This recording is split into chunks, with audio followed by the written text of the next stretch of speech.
everyone, welcome to my channel. My name is Jennifer. In this video, I'm going to show you how to put together this drywall cutting tool. This is something I received from a brand for a collaboration, and it came in the box partly assembled with a whole bunch of pieces. As you can see, they're everywhere. I went online and I looked at the comments from the people that bought it. Everyone really praised this for being a good tool, but there were a few comments that people said that they wish they had instructions. So I'm going to do that in this video, so stay with me.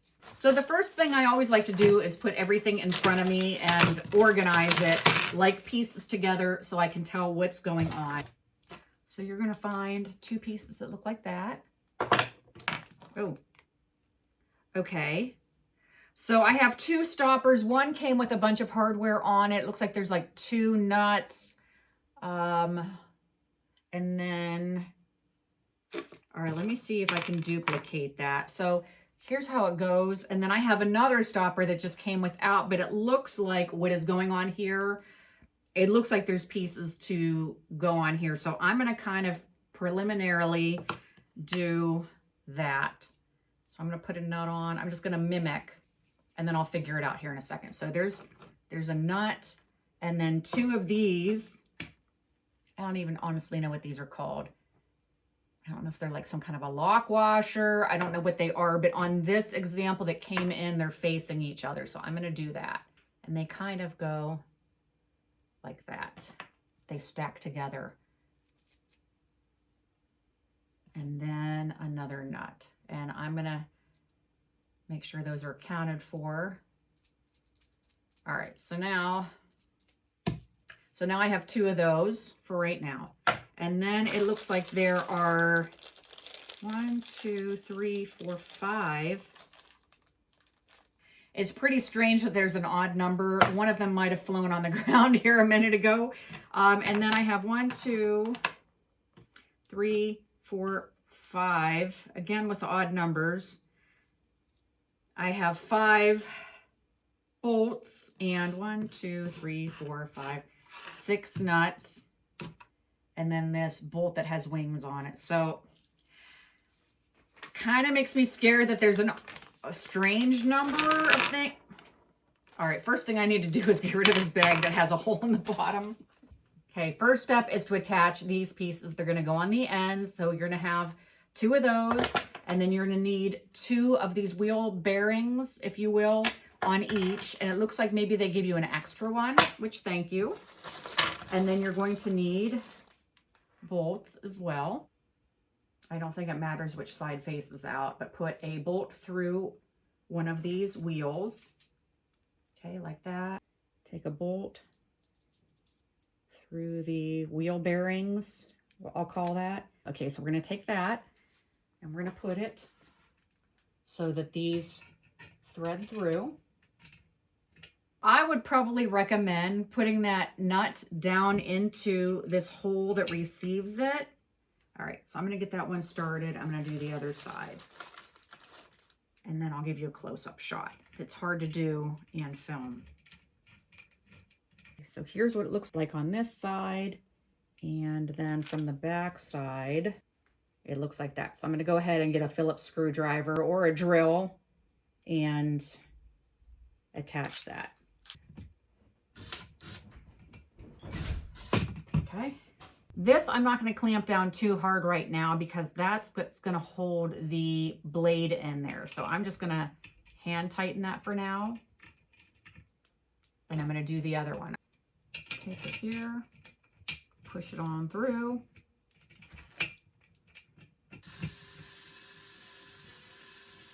Okay, and that really does catch on there pretty good. Okay.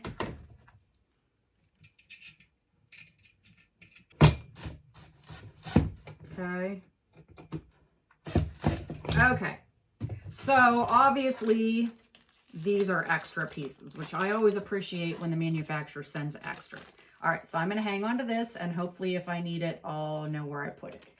Okay, so it looks like we need to put the blades in. Oh, okay. And this is hinged, sort of.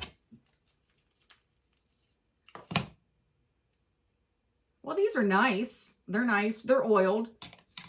And they are like, you can break them off as you use them. All right, so now the blades are gonna go in facing down in the channel. There are 10 segments on there. I'm gonna break it, I'm gonna break the first 5 off.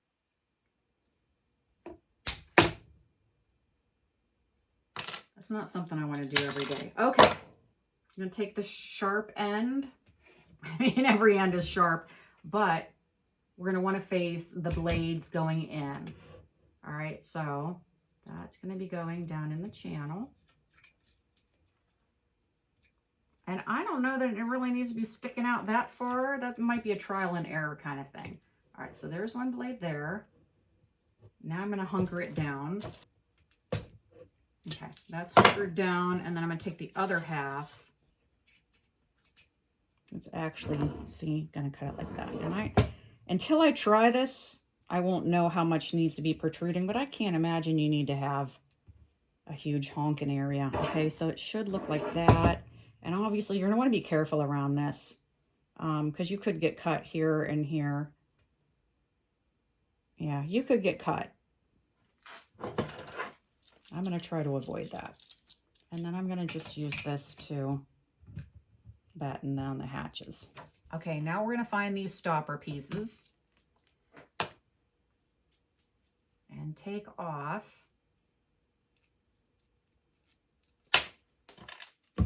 seriously. Okay, so I'm gonna slide it up through there, and then it shows this going down. And I'm gonna get a close-up of that once I get it started. All right, looks like you got your stopper, I'll call it. So this is going to keep that in place. Oh yeah, we're gonna have to adjust. I'm gonna have to adjust the height. That can't be that high, it won't shut. Okay, so still not. Ugh, there. All right, right there is where I want it, because otherwise it won't shut. Here's our stopper. Take these two, come off. Okay. Pull up. Thread it through. And take that piece. All right. So then that goes on. And then your nut.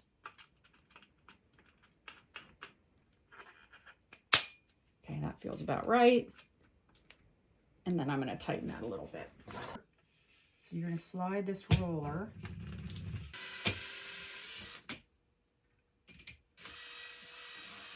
You might need to adjust these screws because this does fold shut for storage and transportation, and then it clicks out when you're ready to use it. Okay, so now that I've started to cut a piece, I realized you need to have those wings. I mean, this should have been common sense, but those wings need to face parallel to the blade because otherwise it will drag and leave a mark in your drywall. But okay, I've got this piece started.